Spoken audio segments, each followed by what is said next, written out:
فرمایا وَإِذَا سَأَلَكَ عِبَادِي أَنِّي فَإِنِّي قَرِيب، محبوب جب میرے بندے آپ کی بارگاہ میں آ کے میرے بارے میں پوچھیں نا تو ان سے کہہ دینا میں ان کے قریب ہی ہوں، قریب ہی ہوں۔ دلیل کیا ہے؟ یہ جب بھی مجھ سے دعا مانگیں گے میں ان کی دعاؤں کو قبول فرماؤں گا، میں ان کے قریب ہوں، میں ان کے قریب ہوں۔ یہ جب بھی دعا مانگیں گے نا میں قبول کروں گا، میں ان کے قریب ہوں۔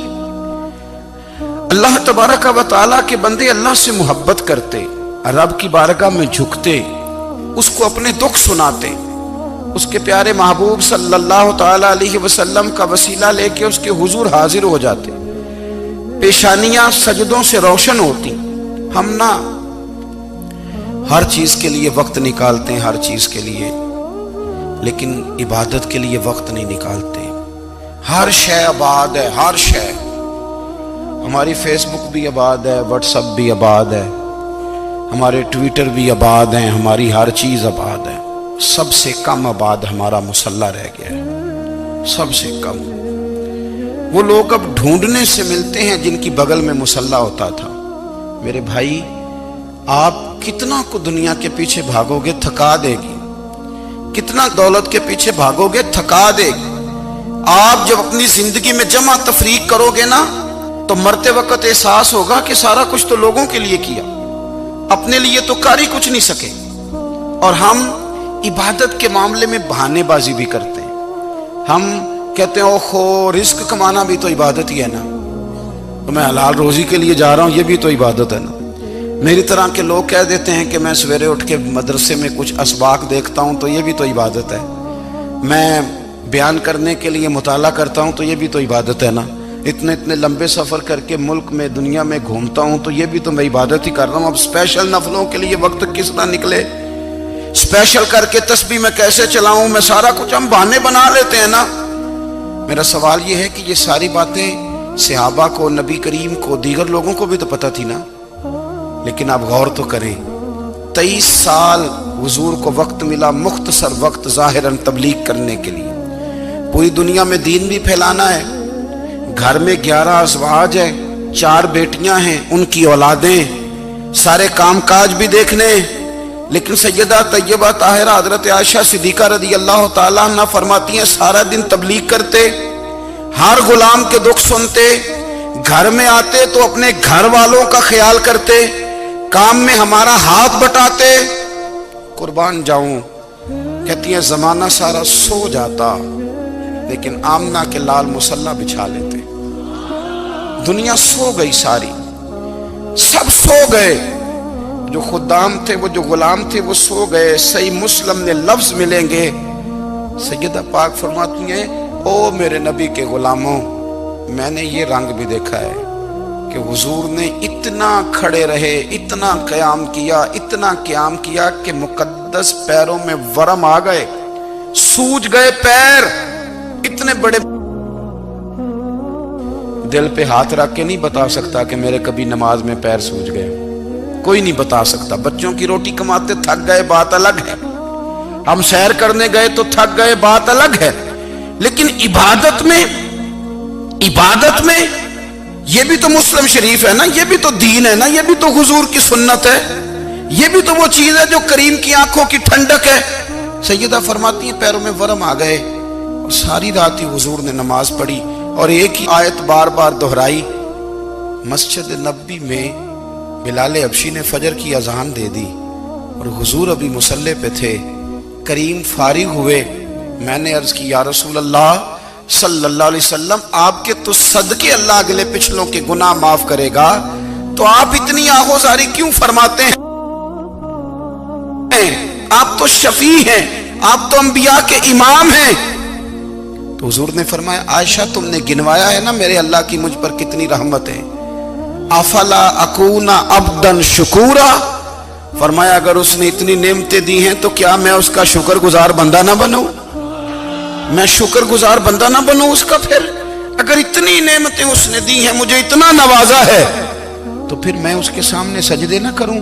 او میرے بھائی، بڑے قابل فخر لوگ ہیں ہم کہ ہم نبی پاک کے غلام ہیں، ہم قابل فخر ہیں کہ نبی کریم کے غلام ہیں، کیا کبھی اس غلامی کے شکرانے میں بھی 2 نفل پڑھے کہ یا اللہ تیرا شکر ہے تو نے ہمیں حضور کا غلام بنایا ہے؟ یاد رکھیں کہ اپنی روحانی زندگی کو آباد کریں، استغفار پڑھیں، تسبیحات کریں۔ حضرت عبداللہ ابن عمر رضی اللہ تعالیٰ عنہ حضرت عمر کے صاحبزادے، مکہ مکرمہ میں ان کی قبر ہے۔ میں نے جب انہیں پڑھا تو مجھے ان سے بڑا پیار ہو گیا، لیکن آپ کو پتہ ہے وہاں جا کے کسی شخص کا مزار تلاش کرنا یا پوچھنا ایک مشکل کام ہوتا ہے۔ تو ایک دفعہ میں مکہ شریف میں حاضر تھا تو ایک گاڑی والا ڈرائیور مجھے کہنے لگا کہ مولانا میں آپ کو جانتا ہوں، مجھے آپ سے محبت ہے، ایک بات بتاؤں آپ کو؟ میں نے کہا بتاؤ۔ کہنے لگے حضرت عبداللہ ابن عمر کی قبر دیکھنی ہے۔ میں نے کہا یہ تو نہیں کہہ رہا، یہ کسی نے بندوبست کرایا ہے، یہ اللہ نے تیرے دل میں بات ڈالی ہے، یہ ہو گیا تو لے چل مجھے۔ حضرت عبداللہ ابن عمر کو نبی پاک نے فرمایا تھا راجل صالح، یہ نیک بندہ ہے، یہ متقی آدمی۔ حضرت عبداللہ ابن عمر رضی اللہ تعالیٰ عنہ سیدنا فاروق اعظم رضی اللہ تعالیٰ عنہ کے صاحبزادے ہیں، اور ان کی ہمشیرہ سیدہ حفصہ رضی اللہ تعالیٰ عنہ حضور کی زوجہ محترمہ۔ ایک دن اپنی ہمشیرہ سے کہنے لگے کہ نبی کریم صلی اللہ تعالیٰ علیہ وسلم گھر میں آئے نا، اور اگر حضور غم امت میں پریشان نہ ہوں، طبیعت کو حشاش بشاش دیکھو تو ذرا پوچھنا تو صحیح حضور کا میرے بارے میں کیا خیال ہے، پوچھنا تو صحیح کہ کریم کی بارگاہ میں میرا کیا مقام ہے، میرے بارے میں حضور کیا فرماتے ہیں۔ اب بہن کو کام بتائے، اور بتائے بھی بھائی، اور پھر بہن وہ کام نہ کرے، یہ تاریخ میں ہوتا نہیں۔ حضرت عمر فاروق رضی اللہ تعالیٰ عنہ کی صاحبزادی ام المومنین رضی اللہ تعالیٰ عنہ فرماتی ہیں کہ میں تو بس منتظر تھی۔ انہوں نے تو کہا تھا نا کہ اگر تم حشاش بشاش دیکھو تو بات کرنا، لیکن حضور تشریف لائے، میری باری تھی، میرے گھر تشریف لائے، کھانا پیش کیا تو فوراً میں نے عرض کی حضور ایک بات پوچھنی تھی۔ تو حضور نے فرمایا پوچھئے۔ میں نے عرض کی حضور میرے بھائی عبداللہ ابن عمر کے بارے میں آپ کا کیا خیال ہے؟ نوجوانوں میری بات پہ غور کرنا، میرے بھائی کے بارے میں آپ کا کیا خیال ہے؟ تو نبی کریم صلی اللہ تعالیٰ علیہ وآلہ وسلم نے میری طرف دیکھا، اور پھر حضور زیر لب تھوڑا مسکرائے، اور بریلی کے امام کہتے ہیں کہ حضور مسکرا دیتے تھے نا تو جو بڑا دکھی ہوتا تھا وہ بھی ہنس پڑتا تھا۔ اب سوال پیدا ہوتا تھا کہ پھر تو اس مسکراہٹ کے لیے انتظار کرنا پڑتا ہوگا کئی مہینے کہ حضور مسکرائیں تو رونے والے ہنسیں، تو اعلیٰ حضرت فرماتے نہیں، انتظار نہیں کرنا پڑتا، یہ مسکراتے رہنا تو حضور کی عادت ہے۔ جس کی تسکین سے روتے ہوئے ہنس پڑے، اس تبسم کی عادت پہ لاکھوں سلام۔ یعنی یہ تو عادت ہے حضور کی مسکراتے رہنا، اس کے لیے انتظار نہیں کرنا پڑتا۔ بھائیو آپ خیال رکھیں گے، غور کریں گے، حضرت عبداللہ ابن عمر رضی اللہ تعالیٰ عنہ کے بارے میں پوچھا تو سیدہ فرماتی ہیں کہ نبی کریم صلی اللہ تعالیٰ علیہ وسلم نہ زیر لب مسکرائے اور فرمایا حفصہ تیرا بھائی ہے تو اچھا، لیکن میں نے سنا ہے کہ عشاء کی نماز پڑھتا ہے تو فجر تک سویا ہی رہتا ہے۔ او نوجوانوں، 10 بجے تک سونے کی بات نہیں ہوئی، 9 بجے تک سونے کی بات نہیں ہوئی، 11 بجے اٹھنے کی بات نہیں۔ حضور فرمانے لگے میں نے سنا ہے کہ عشاء کی نماز پڑھ کے سو جاتا ہے اور فجر تک سویا ہی رہتا ہے، اسے چاہیے کہ تہجد کے وقت اٹھا کرے، اللہ کی بارگاہ میں حاضر ہوا کرے، آہوزاری کرے، سجدے کرے، عبادت کرے، اٹھتا ہے اور فجر میں جا کے اٹھتا ہے۔ حضرت جناب حفصہ رضی اللہ تعالیٰ عنہ کہتی ہے میں نے جناب عبداللہ ابن عمر کو پیغام دیا اور میں نے کہا میرے جوان بھائی سن، نبی پاک نے فرمایا ہے تو اچھا پر تہجد میں نہیں اٹھتا، نفل نہیں پڑھتا۔ او میری ملت کے جوانوں، مزہ نہیں آ جاتا جب ساری دنیا سوئی ہو، ساری دنیا، اور بستر بھی گرم ہو اور نیند بھی پورا غلبہ کر رہی ہو، اور اچانک گھنٹی بجے دماغ میں، آنکھ کھلے، گھڑی پہ نظر پڑے، 3:30 4 بجے کا پیغام گھڑی بتائے، اور کوئی چڑھتی جوانی والا اٹھ کے وضو کرے، اور جب وہ مصلی کھول کے بچھائے تو مدینے والے محبوب کہتے ہیں کہ ہر نماز پہ رب ثواب دیتا ہے، اور جو اٹھ کے تہجد کی نماز پڑھے اسے دیکھ کے تو رب مسکراتا ہے، جو اس کی شان کے لائق ہے، جو اس کی شان کے لائق، وہ مسکراتا ہے، خوش ہوتا ہے کہ میرا بندہ تہجد میں اٹھ گیا، وہ مسکراتا ہے۔ کاش ہماری صبحیں کبھی اپنے مالک کے نام ہو جائیں، کاش کے صبح۔ حضرت ابو الحسن رحمت اللہ تعالی علیہ حضرت معاذ ابن جبل رضی اللہ تعالیٰ عنہ کے پاس بیٹھا کرتے تھے، فرماتے ہیں ان سے جو پیار بڑھا تو پھر میرا مصلی سے بھی بڑھ گیا۔ تابعی ہیں، فرماتے ہیں صحابی رسول سے محبت ہوئی تو ذکر سے بھی ہو گئی، پھر درود شریف سے بھی ہو گئی، محبت ان سے بڑھی تو پھر اللہ نے مسجد کا پیار بھی بڑھا دیا۔ آپ فرماتے ہیں کہ میری ہر وقت بھی یہ چاہتی تھی کہ بس اللہ اللہ کروں، بس اللہ اللہ کروں، بس نہ میں ذرا تھوڑی جان چھڑاؤں لوگوں سے، کوئی 10 منٹ ملے تو میں کوئی 4 نفل پڑھ لوں، میں تھوڑا سا نہ بچوں لوگوں سے، اور مجھے تسبیح ملے تو میں نہ کچھ 400-500 دفعہ استغفار پڑھوں، سبحان اللہ، الحمدللہ، اللہ اکبر، لا حول ولا قوت الا باللہ، میں نہ تسبیحات پڑھوں۔ فرماتے ہیں کہ بچے تھے گھر میں 6-7، غربت تھی، کام ملتا کوئی نہیں تھا، اور میں کام چور نہیں تھا، کام ڈھونڈتا تھا، پر اللہ کی قدرت کے کام نہیں ملتا تھا۔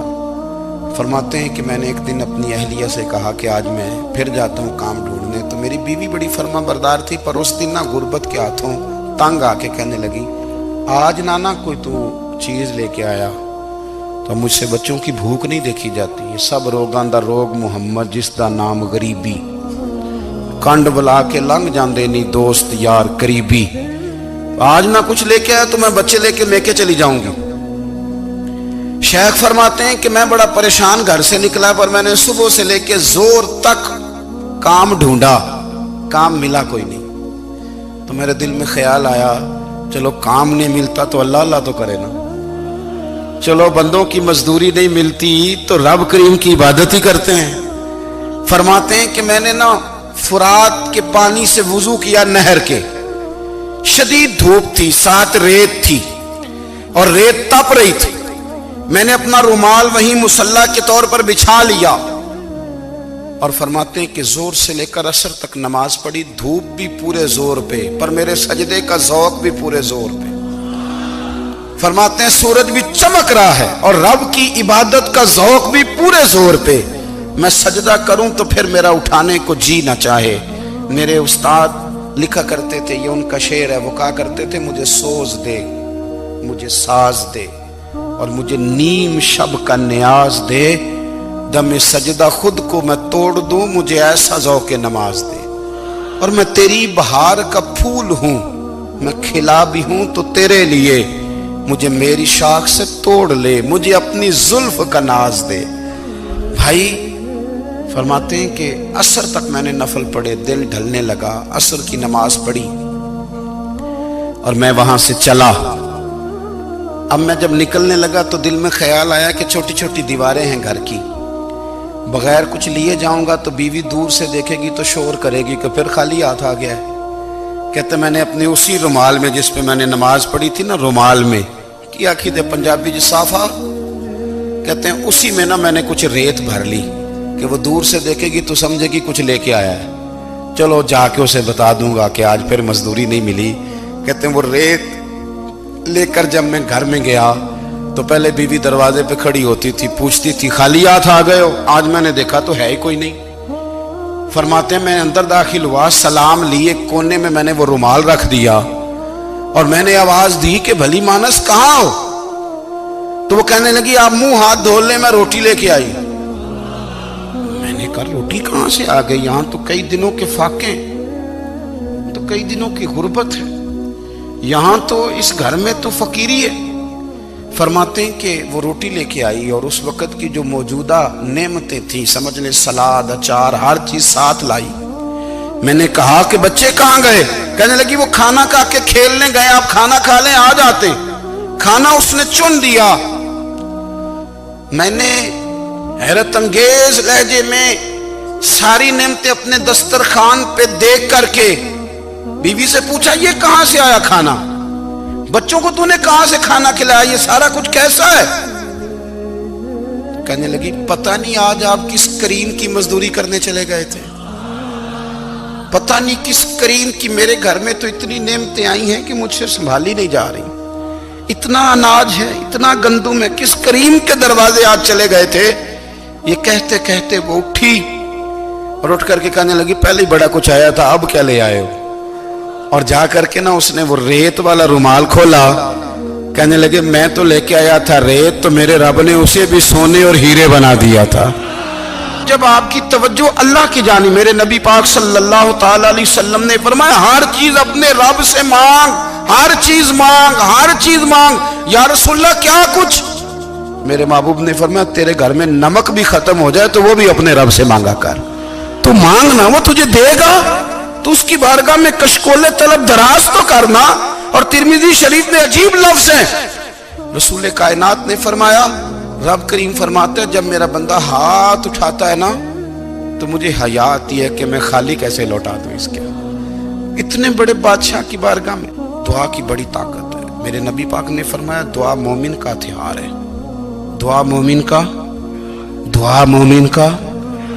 حضور نے فرمایا تقدیر کو سوائے دعا کے کوئی چیز نہیں بدل سکتی، دعا مومن کا ہتھیار ہے، یہ کافر کے پاس کوئی نہیں، یہ ہتھیار ہے مومن کا۔ اللہ کرے آپ کو سمجھ آئے، پھر سنیں، کئی بار کہہ چکا ہوں یہ ہتھیار ہے۔ کافر کے مقابلے میں جو تیرے پاس سب سے بڑا ہتھیار ہے وہ دعا ہے۔ دعائیں کرانی چھوڑ دی، کرنی چھوڑ دی، لینی چھوڑ دی۔ حضرت سیدنا انس بن مالک رضی اللہ تعالیٰ عنہ فرمایا کرتے تھے میں نے وہ رنگ دیکھا ہے جب حضور دعا مانگتے تھے اور حضور کی مقدس آنکھوں میں آنسو بھی ساتھ ہی بہا کرتے تھے، میں نے وہ انداز دیکھا ہے۔ بھائی اپنا مصلی کا، عبادت کا، وظائف کا، اللہ اللہ کا سلسلہ اس کو مضبوط کرے، اپنی دعاؤں کے تعلق کو مضبوط کرے۔ دعائیں بڑے انقلاب برپا کر دیتی ہیں۔ ہم تھوڑے تھوڑے نا جب سے خشک ہوئے ہیں نا، خشک، اور میری تو جماعت ہی صوفیاء کی جماعت تھی، ہم تو داتا علی اجمیری کی جماعت سے، ہم تو خواجہ اجمیری کی جماعت سے، ہم تو شیخ احمد فاروق سرہندی کی جماعت سے، ہم تو صوفیاء کی جماعت۔ ہماری جماعت نے بھی وہ تعلق جو ہمارے بزرگوں نے بنایا تھا۔ بزرگ اللہ کے قریب کیسے جاتا ہے؟ تو ہمارے یہاں نا بہت سارے لوگ کہتے ہیں جی نظر ہو گئی تو کام ہو گیا۔ بھائی جو بخاری مسلم میں طریقہ ہے نا اللہ کا قرب پانے کا وہ تو نفل ہے۔ نبی کریم علیہ السلام نے فرمایا بندہ نفلوں کے ذریعے رب کے قریب جاتا ہے، اور اتنا قریب جاتا ہے کہ پھر اللہ اس کی زبان بن جاتا ہے، اللہ اس کی آنکھیں بن جاتا ہے، کان بن جاتا ہے، ہاتھ اور پیر بن جاتا ہے۔ تو یہ تو عبادت ہے، یہ تو اللہ کی بارگاہ کی حاضری ہے جو آپ کو اللہ کے قریب کرے گی۔